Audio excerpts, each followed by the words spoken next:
Hello students.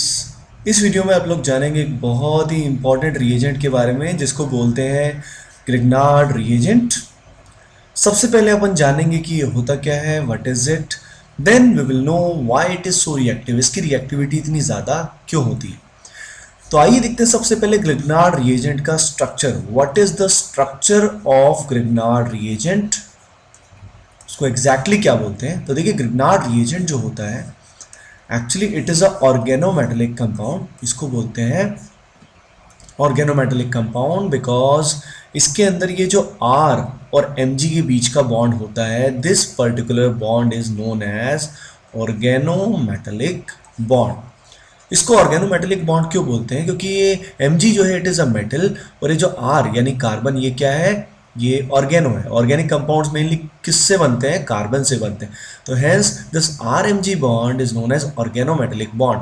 जिस भी compound में ऑर्गेनोमेटेलिक बॉन्ड होता है उसको बोलते हैं ऑर्गेनोमेटेलिक कंपाउंड। तो RMgX को हम क्या बोलेंगे, इसको हम बोलेंगे R जो हुआ इसका मतलब क्या हुआ, इसका मतलब हुआ एल्काइल। Mg को हम क्या बोलेंगे, इसको बोलेंगे मैग्नीशियम, एल्काइल मैग्नीशियम।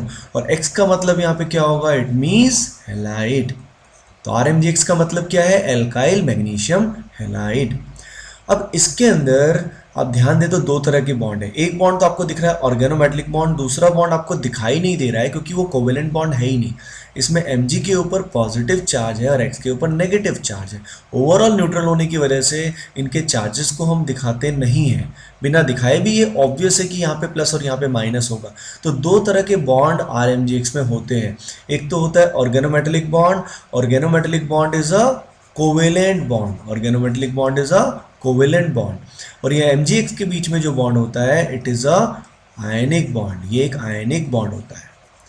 अगर हम ग्रिग्नार्ड रिएजेंट का एग्जांपल लें तो उससे आपको और क्लैरिटी आएगी। जैसे let us take example of CH3MgBr। तो गर्ल्स एंड बॉयज, CH3Mg में C और Mg के बीच का ये जो बॉन्ड है ये है ऑर्गेनोमेटेलिक बॉन्ड, और Mg और Br के बीच में जो बॉन्ड है वो कौन सा है, आयनिक बॉन्ड। ये जो कंपाउंड होगा इसको हम क्या बोलेंगे, methyl magnesium bromide. Alkyl magnesium halide को हम इसमें कन्वर्ट करते हैं तो it is methyl magnesium bromide. Let us take another example. अगला एग्जांपल में हमने लिया EtMgBr। इस केस में क्या बोलेंगे इसको, इथाइल मैग्नीशियम ब्रोमाइड। एल्काइल की बजाय यहाँ एराइल भी हो सकता है, मतलब हम फिनाइल भी यहाँ ले सकते हैं। जब बेंजीन रिंग एक सब्स्टिट्यूएंट की तरह ट्रीट किया जाता है तो उसको हम क्या बोलते हैं, बेंजीन की बजाय फिनाइल बोलते हैं। स्टूडेंट गलती से इसको फिनॉल बोल देते हैं कई बार। फिनॉल में बेंजीन पे OH भी होता है तो it is phenyl magnesium bromide. तो आपको आई होप इसका स्ट्रक्चर क्लियर हो गया होगा कि इसके अंदर क्या होता है, ऑर्गेनोमेटेलिक बॉन्ड होता है विच इज कोवेलेंट बॉन्ड। अब इसकी जो हाई रिएक्टिविटी होती है वो किस वजह से होती है, आइए उसके बारे में बात करते हैं। Grignard reagent is highly reactive. तो देखिए, ग्रिग्नार्ड रिएजेंट में मैंने बताया था दो तरह के बॉन्ड होते हैं। एक बॉन्ड होता है RMg का और एक होता है Mg और X के बीच में। इसमें जो RMg का बॉन्ड होता है इसको अपन एनालाइज करते हैं। यही बॉन्ड है जिसकी वजह से क्या होता है, इट इज हाईली रिएक्टिव। तो देखिए, R और Mg में Mg इज हाईली इलेक्ट्रोपॉजिटिव। अगर Mg बहुत ज़्यादा इलेक्ट्रोपॉजिटिव होगा तो ऐसे केस में ये मेटल क्या करेगा, R को इलेक्ट्रॉन डोनेट करेगा। अगर ये Mg अपना इलेक्ट्रॉन पेयर R को डोनेट करेगा, यानी डोनेट क्या करेगा, इलेक्ट्रॉन पेयर R की तरफ शिफ्ट हो जाएगा, जिस कारण R पे आएगा पार्शियल नेगेटिव और Mg पे आएगा पार्शियल पॉजिटिव। अब ये जो चार्जेस हैं इसकी वैल्यू काफ़ी ज़्यादा होगी। ऑब्वियसली पूरा नेगेटिव चार्ज तो होगा नहीं, पर partial negative is not very small in this case, it is very large. तो आपने देखा दोनों में इलेक्ट्रॉन नेगेटिविटी के डिफरेंस होने की वजह से क्या हो रहा है, यहाँ पे चार्जेस आ रहे हैं, पोलैरिटी क्रिएट हो रही है। तो this bond is highly polar, it is very polar, बहुत पोलर है ये। इस बॉन्ड की पोलैरिटी की वजह से रिएक्टिविटी इसकी बहुत ज़्यादा होती है। अब होता क्या है, ड्यूरिंग द रिएक्शन प्रोग्रेस ये RMg का बॉन्ड ब्रेक होता है और ब्रेक होने के बाद इलेक्ट्रॉन पेयर R की तरफ मूव करते हैं, यानी effectively it will give us R minus. अब R माइनस जो होता है it is highly reactive because it is highly unstable. तो मैंने क्या बोला, RMG का बॉन्ड ब्रेक होगा तो हमें मिलेगा R minus which is highly reactive. Now the question arises why R minus is highly reactive. तो देखिए R माइनस को मैं एक बार के लिए ले लेता हूँ CH3 नेगेटिव, और CH3 नेगेटिव को मैं कंपेयर करता हूँ इसके कोरस्पॉन्डिंग बेसिस से मैं कंपेयर करता हूँ जो इसके पीरियड में लाई करते हैं। जैसे CH3 माइनस है, NH2 माइनस है, OH माइनस है।